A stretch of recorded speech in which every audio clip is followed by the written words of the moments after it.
Hello everyone, welcome to Mentor today. We are going on for our third lecture for Core Java series, and now we have already covered what are the basics of Core Java and it uses OOPS. So what are the concepts of object oriented programming or OOPS. Now we'll go into a practical program just to tell you how we code in Java, and then we'll learn more about theory in Core Java. So our program today is adding two numbers and printing on the screen or on the output window. So for that, as it shows, I'm going to add two numbers. So let my two numbers be A and B. I'll save them in these two variables. These are called variables. I'll tell you what are variables in detail later. But just understand that these are two names which will carry values, and then I will add them. So my program goes like this: public class add. As I told you in the first lecture, I can give any name over here. So I gave it as add, curly bracket open, public static void main string args square bracket open, square bracket close, and round bracket close, then curly bracket open for this part. Then here I am going to use my variables A and B. I'll write int a. This int is basically a keyword which I am going to discuss today in the class further, and it tells that my value will be integer type. Integers are values which lie from minus infinity to minus 1, minus 2, then minus 2, minus 1, 0, 1, 2, positive values till infinity again. So it can have any value in this range. So I am putting a random value equal to suppose 10, and I'll use semicolon. I told you semicolon is a terminator in Core Java, and this is required in whatever statements we write inside the main function. So int a equal to 10, another variable int b equal to, I'll put any value, suppose 20, again a semicolon. Now I'll take another variable int add. Now int add is a variable. Let me assign a random value 0. I am assigning this value 0 because at later stage what I will do is add equal to a plus b, then this value 0 will be updated to whatever is on the right side. So now I will write add equal to a plus b semicolon. So this is plus operator as we use in mathematics. It performs addition. So then I'll print it on screen and explain the code after that. System.out.println, as I told you in my first class, that this thing is used to print whatever I write inside this bracket on the screen, on the output window. So system.out.println, and I will directly write add inside it, and then semicolon, bracket close. This bracket is closing over here, and I'll close this bracket over here. So my program is complete. Now what is this program doing? I'll explain that. A is a variable. Variable is a entity which holds a particular memory space in Java. Now A is holding a memory space, and I have assigned a value 10, so it has got value 10. Then B is holding another memory space, and it has got value 20. And add also is assigned a memory space, and it has got value 0. But after this statement I have written add equal to a plus b. So whatever operation is performed here, that operation's value will go inside add. So a plus b, that is 10 plus 20. We know 10 plus 20 is 30. So this 30 value will be going into add. So now 0 will be updated to 30. So on the screen, when this statement runs, system.out.println add, so this will basically print the value of add on the screen. We know the value of add is 30. So if this is your screen, the output window, then your answer will be 30. 30 will be printed on the screen.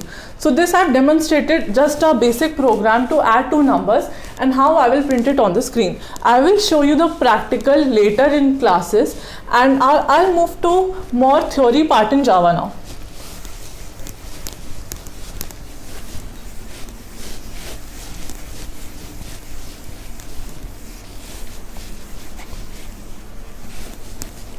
So now we are going to study about identifiers. Basically, let's study about tokens, and tokens holds some sub things. These are identifiers, keywords, literals, punctuators, and operators. Now what are tokens? Tokens are the smallest individual unit of a program. The smallest individual unit of a program. So these are subdivided into identifiers, keywords, literals, punctuators and operators. I'll explain them one by one and it will be clear. So going on to identifiers.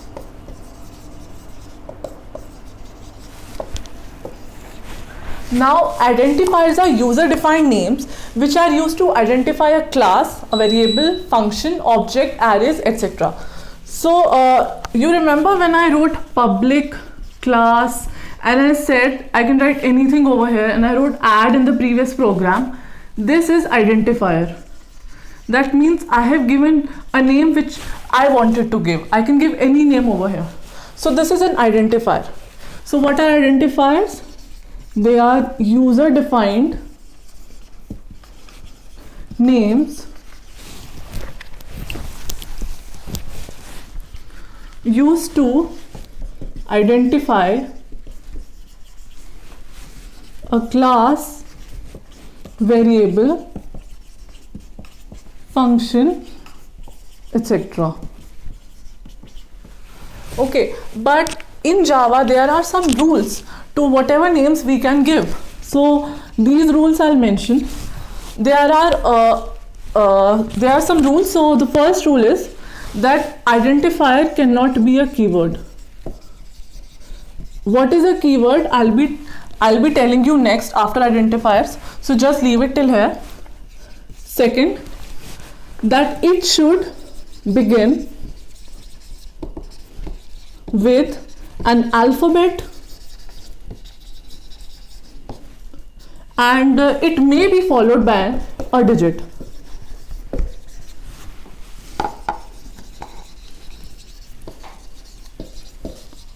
Now what does that mean? That for example, if I take M1 as my name, so this will work because it is starting with an alphabet and it is followed by a digit. This is optional. If you want to follow it by digit, it's okay. If not, then also it's okay. But if I write 1M, then this won't work because it's not starting with an alphabet. It's starting with a digit, which is not allowed. So this is the rule over here. The third rule is that uppercase and lowercase characters are treated differently.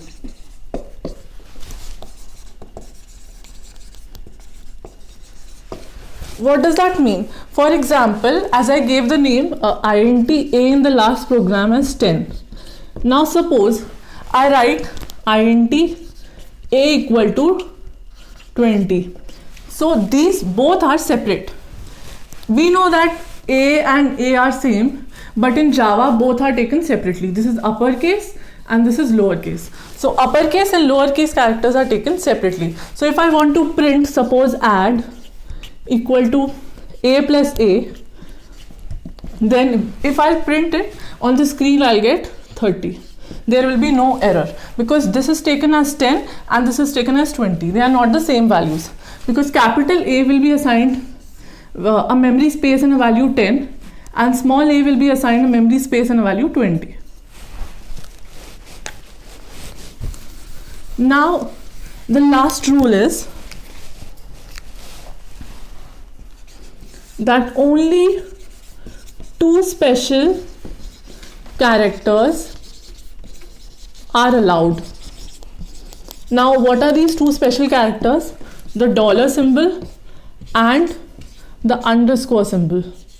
Only these are allowed in while naming the identifiers. Now I'll give you some examples and tell you which identifier is valid and which is not.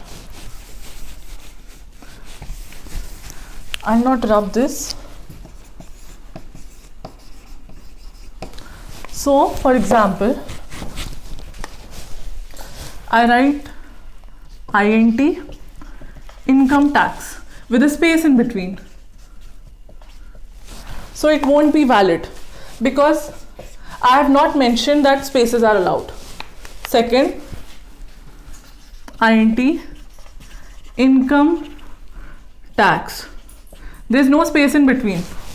So it is starting with an alphabet and there is no space in between, so it is allowed. Then third, INT income underscore tax. There is no space, just an underscore in between. So because it is starting with an alphabet and only the special character underscore is used, and we know dollar and underscores is allowed, and there is no space, so this one will work. The last example, INT D dollar. Now will this work? Yes. Why? Because it's starting with an alphabet and using the special character dollar, which is allowed. So this will also work. So these are the examples of identifiers and the rules for naming them. I guess this would be clear to you. If any doubt, please write in the comment section and I'll answer it. Let's move forward to keywords.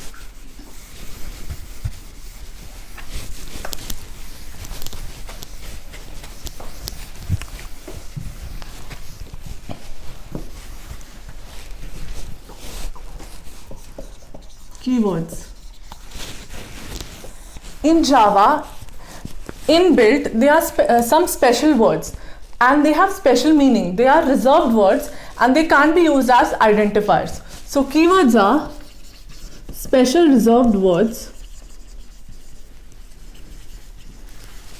having a special meaning.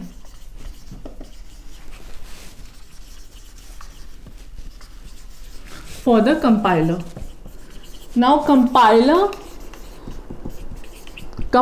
runs your code. Once your code is written, this code needs to be understood by the computer, and this is what the compiler does. The code we are writing is converted into a code understandable by the computer, and that's what compiler does. I'll explain that in detail as we move forward. So keywords are special reserved words which have a special meaning for the compiler. Example, I used the keyword class before, as you might remember. In the class today also I used the word class. This is a keyword. So I can't use this word class as an identifier in naming. So class is a keyword. Second, if, for, switch, even int I had used today. These are some examples of keywords. So these can't be used as identifier. It was the first rule which I had stated while naming the identifiers. So I think it must be clear. I'll move on to literals now.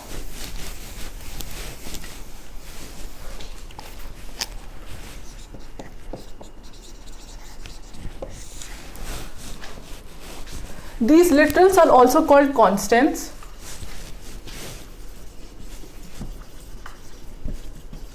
As the name suggests, constants are values which are constant in the program. They are basically fixed values.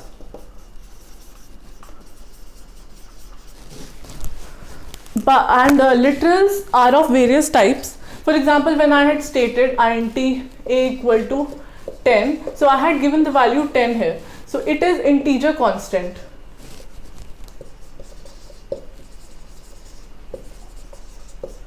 This is one of the type of literals which I am going to tell you.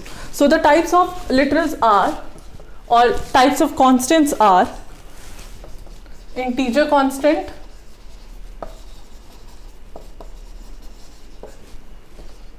floating point constant,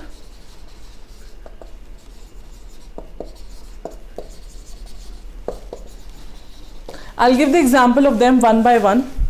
Then third is character constant,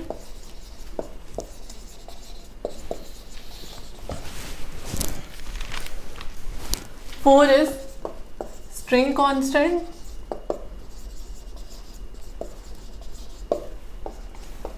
and the last one is Boolean constant.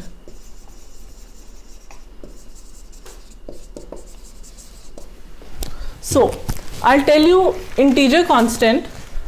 Integer constant was this, as I told you, and integers can also take negative values, as I told you while writing that program. So example can be this one first, and maybe you can put a negative value inside this, minus 20.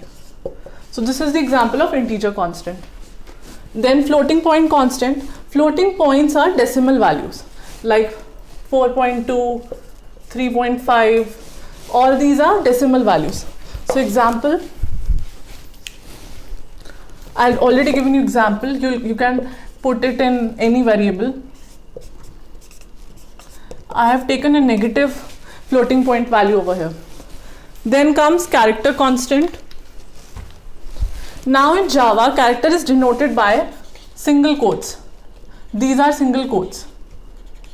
So if I write this is a character constant.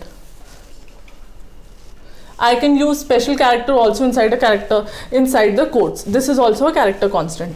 Any character, so I'll assign it like char. This is also a keyword in Java. We'll be studying it later. This is used to write character values. As I had used int for integer values, char is used for character values. Char, I'm writing L suppose, is equal to, I'm assigning A and then semicolon. Now this A and this A are different. This is a variable, but this is a constant because I have used quotes over here, single quotes, so that's why it's a character constant. Now string constant. For string constants, we use double quotes like this. So whatever we are writing inside double quotes will be string constant. For example, I'm writing hello. It may be or may not be more than one characters. If I write A also inside the double quotes, it's still a string constant. So I'll write it as string, suppose M equal to mentor today. I can even use space in between. So this is a string constant. Now Boolean constant. Boolean values are two in Java. One is true and the other one is false. Only two such values exist.